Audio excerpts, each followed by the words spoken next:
So it's been pointed out to me in multiple videos that I sound kind of funny, or I say things wrong, or I mispronounce words. I know. Sometimes I do it on purpose too. And we've already established that I'm a bit of a moron when it comes to words, but I can assure you, my sweet, sweet viewer, that I'm very much a Kiwi. But it made me think. What do we actually sound like? What makes our accent so unique? Or so foreign to the untrained ear? Or even sexy to the deaf? We go about our daily lives slinging yeah nahs like they're going on sale. But to the outsider, we must sound kind of weird. Now, I'm not going to go into some long drawn out history lesson about how we got our Kiwiism. That's not this kind of video. So I'll just blame it on the British. But over the years, our accents went from this. We're standing by now for the network news. In America, 4 students were shot to death today at Kent State University. Mr. Jack Marshall has been elected as the new Prime Minister and Mr. Muldoon as his deputy. Until you become a member, you really haven't even started on a career as a parliamentarian. To this.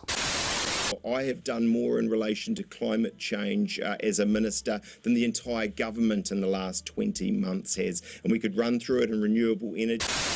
And because of long-form racism, some of us have only started accepting Māori pronunciation into everyday life. But what is Kiwi English? Southlanders roll their R's, we all flatten our vowels, E becomes I, and I becomes you. So what happens if you're an actor dude playing another dude that's disguised as another dude that's from New Zealand? How would you actually play it? Well, let's take a look at some examples of some foreigners trying to pull off a Kiwi accent. Let's judge them. Jason Clarke. He took on the role of portraying one of New Zealand's most famous mountaineers, Rob Hall, in the mountaineering true story Everest. Those of you who dare face their dreams, Venture Consultants offers something beyond the power of words to describe. And why don't we describe it in the brochure? Because it's mostly just pain. Yes. Ain't that the truth? Put it simply, guys. Human beings simply aren't built to function at the cruising altitude of a 747. Okay, once we get above here, above the South Col, our bodies will be literally dying, and I mean literally dying.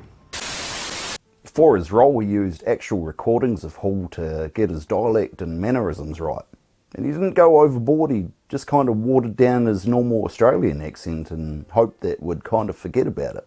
But for the most part, he captured the quiet way that Rob spoke, so we'll give him that. Welsh-born actor Sir Anthony Hopkins is next with his legendary portrayal of motorcyclist Burt Munro in The World's Fastest Indian. Mr. Munro, this is your first time to America. Yes, sir. Now, what exactly do you intend to do here in the United States? I'll set a land speed record Uh-huh. on my motorcycle. It's in the hold of the ship at the moment, and they're going to unload it tomorrow. It's an Indian, 1920 Indian Scout, modified somewhat. Fastest motorcycle in Australia. Yeah, and in New Zealand. He faced the challenge of acting as someone that had a distinctive Southland accent, which meant a lot of R-rolling. To prepare for the role, he studied Burt closely so he could get the mannerisms and the voice just right. And I'll let you be the judge of whether or not he pulled it off. For the 2024 thriller set in a New Zealand retirement village, John Lithgow worked closely with dialect coach Perry Percy to master his Kiwi accent. It's share and share alike here, Judge. Communism always has the greatest attraction for those with the least. You, go away for a bit just now, while I was sitting here. Have ourselves a wee blip, did we? Those low coffee tables in the hall, they'll get you. What did I just tell you? You are a clumsy bugger. Don't worry, I won't do it again. And even though it's more passable for Australian, he managed to create a character whose accent doesn't quite take you out of the film like the next person on this list. Australian actress Elsie delivered a performance that left me scratching my head and wondering why we can be neighbours and not friends. maybe it's out of spite. Hey, Tonya, how are you? Yeah, I'm real good, thanks. How are you? Oh, yeah, I'm real good. Yes, I would. I'm gonna have you both with me by your birthday. I know. It's just taking me a bit longer to get a house, that's all. This is my new look. Professional, corporate, entrepreneur, but sexy. Because she completely butchered her attempt of a struggling Aucklander's accent and decided to throw in some South African in there just for good measure. No Weet-Bix for you, negative 10 points. I don't think the world's changed that much in 25 years. Have a look inside, anyway. It's open, so you can use it anytime you like. You can leave after school's finished. Hey, silly, this is not some kind of pathetic attempt to make everything all right. It's just... The ticket is just a gift. In this exceedingly 2004 looking Kiwi drama, English-born McFadgen returns home from a life abroad as a wartime photographer, which is probably some good narrative wiggle room because it allows him to craft an accent which sounds like he's from multiple countries all in one.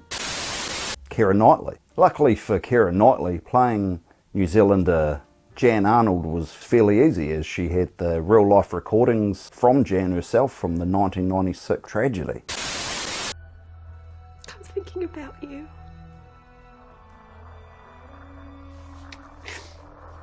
You sound good. Are you warm, my love? I'm looking forward to making it all better. Can't wait for you to come home. Sarah? Yeah, Sarah's good.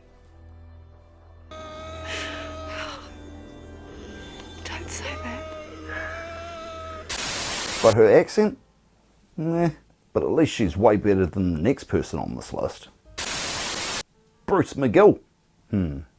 So Bruce is one of those, I remember that guy from that movie, and that movie, and that other movie, but I don't know his name.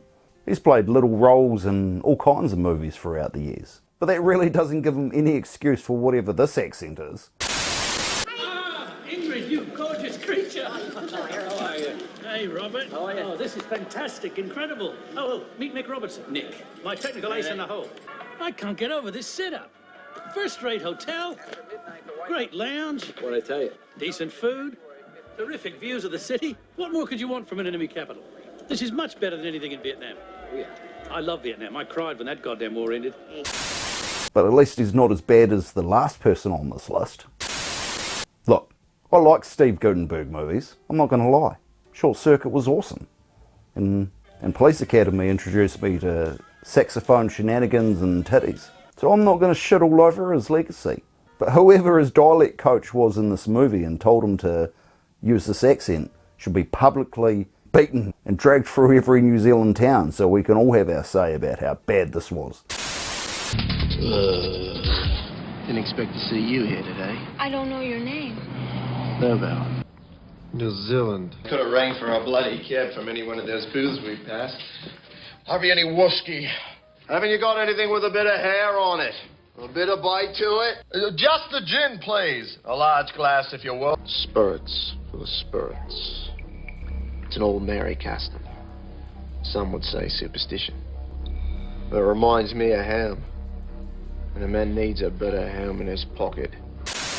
Guttenberg delivers a shameful performance and he owes everyone in New Zealand a written apology. So there it is. That's my list. If you don't agree with it or you think I left anyone out, just drop it below in the comments and let us know. Oh, and while you're down there, don't forget to like the video, subscribe to the channel, and if you want to keep this ride going, you can watch one of the videos that my friend YouTube is suggesting here. Or maybe it's this one here. Okay, bye. Cat attack! Ah!